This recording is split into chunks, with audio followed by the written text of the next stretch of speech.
भारतीय सराफा बाजार इस वक्त ज़बरदस्त उठापटक यहाँ पर देखने को मिल रही है। जो सोना और चांदी कुछ महीने पहले अपने रिकॉर्ड ऊंचाई यानी ऑल टाइम हाई पर थे, वे अब तेज़ी से नीचे आ गए हैं जून के महीने में। देखिए 25 जून की अगर हम बात करें तो एक रिपोर्ट सामने आई है। उसमें दावा किया गया कि जून के महीने में सबसे ज़्यादा गिरावट सोने और चांदी के दामों में देखी गई। चांदी की कीमतों में 3 दिन के भीतर ही 22,000 रुपये की भारी गिरावट दर्ज की गई, जबकि यह गिरावट आम खरीदारों के लिए राहत भरी भी निकलकर सामने आई है। लेकिन निवेशकों के मन में कई तरीके के सवाल हैं। ऐसे में आपको क्या करना है? निवेश गोल्ड में करना है या फिर नहीं? रुक जाना है या फिर अभी और इंतज़ार करना है? वीडियो को आप विस्तार से देखिएगा, लास्ट तक ज़रूर देखिएगा, आपको हम बताएंगे। नमस्कार, आपके साथ मैं पल्लवी रविंद्र सिंह। देखिए, मिडिल ईस्ट वॉर, डॉलर में 13 महीनों की मजबूती और अमेरिकी ईरान के बीच न्यूक्लियर डील से जुड़ी खबरों ने कमोडिटी बाजार में हाहाकार मचा दिया था। अब एक गोल्ड सिल्वर में लगातार दूसरे दिन भारी गिरावट दर्ज की गई। MCX पर सोना 3.74% और चांदी 3.55% से ज़्यादा टूट गया है। MCX पर सोना 1,40,000 रुपये प्रति 10 ग्राम और चांदी 2,15,000 रुपये प्रति किलोग्राम के करीब पहुंच गई है।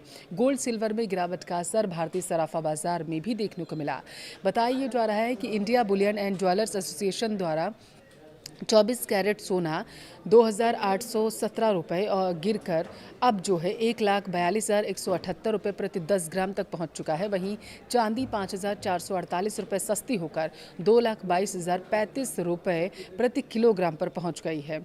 IBJA पर 1 जून को 24 कैरेट गोल्ड की कीमत 1,55,599 रुपये प्रति 10 ग्राम थी, जो बुधवार यानी कि 24 जून को सस्ता होकर 1,42,178 रुपये प्रति 10 ग्राम हो गई थी। यानी जून के 24 दिनों में सोना 11,709 रुपये प्रति 10 ग्राम सस्ता हुआ है।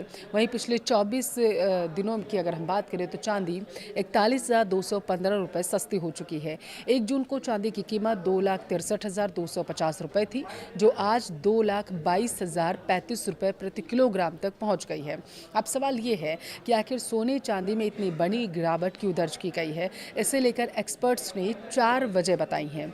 गोल्ड सिल्वर में गिरावट का पहला कारण माना गया अमेरिकी फेड रिजर्व का हॉकिक्स बयान सामने आया, जिससे डॉलर मजबूत होकर 13 महीनों के हाई लेवल पर पहुंच गया है और कीमती धातुओं पर दबाव बढ़ा है।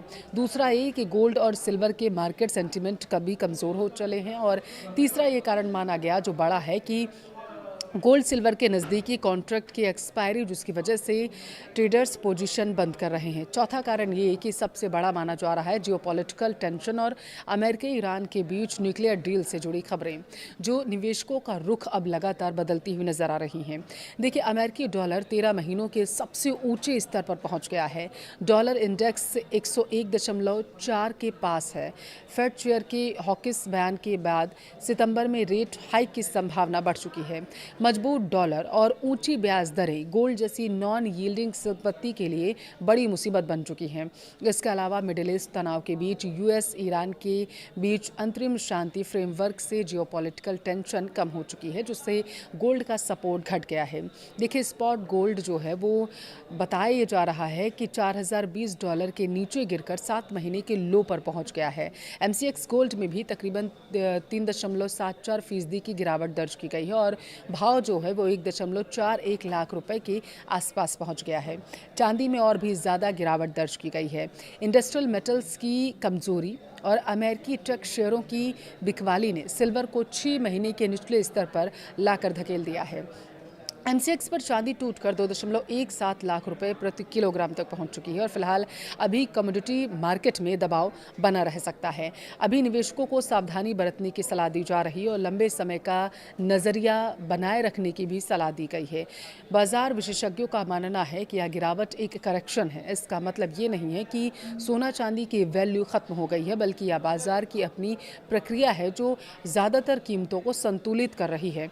किसे फ़ायदा होगा? छोटे किराएदार। दावा ये किया जा रहा है कि वे लोग जो लंबे समय से गहने खरीदने का इंतज़ार कर रहे थे, उनके लिए ये राहत भरी खबर ज़रूर है। जो छोटा छोटा ये निवेश वो कर सकते हैं। अच्छा, और किसे फ़ायदा होगा? जो नया निवेश करना चाहते हैं, जो लोग लंबी अवधि के लिए गोल्ड में पैसा लगाना चाहते हैं, वे धीरे धीरे यानी कि SIP मोड में छोटा छोटा खरीदारी करके रख सकते हैं। एक्सपर्ट्स यही मान रहे हैं। नुकसान किसे हो सकता है, आप ये जानिए।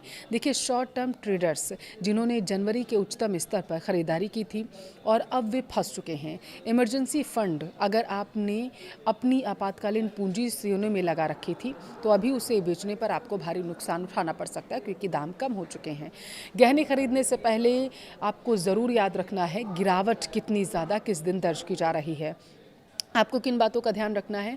हॉलमार्क पर आप कभी समझौता मत करिएगा। हमेशा BIS प्रमाणिक हॉलमार्क वाला सोना ही आप खरीदिएगा। ज्वेलरी पर बना अल्फ़ा न्यूमेरिकल कोड जो होता है उसकी शुद्धता का प्रमाण होता है, इसलिए उसे ज़रूर चेक करते रहिएगा। मेकिंग चार्ज की तुलना ज़रूर करिएगा। अलग अलग ज्वेलर्स अलग अलग मेकिंग चार्ज लेते हैं। हमेशा मोल भाव ज़रूर करिएगा। भाव की पुष्टि करें, उसके बाद ही खरीदें। IBJ की आधिकारिक वेबसाइट या अपने भरोसेमंद ज्वेलर से उस दिन का रेट आप ज़रूर क्रॉस चेक करिए। नेक्स्ट।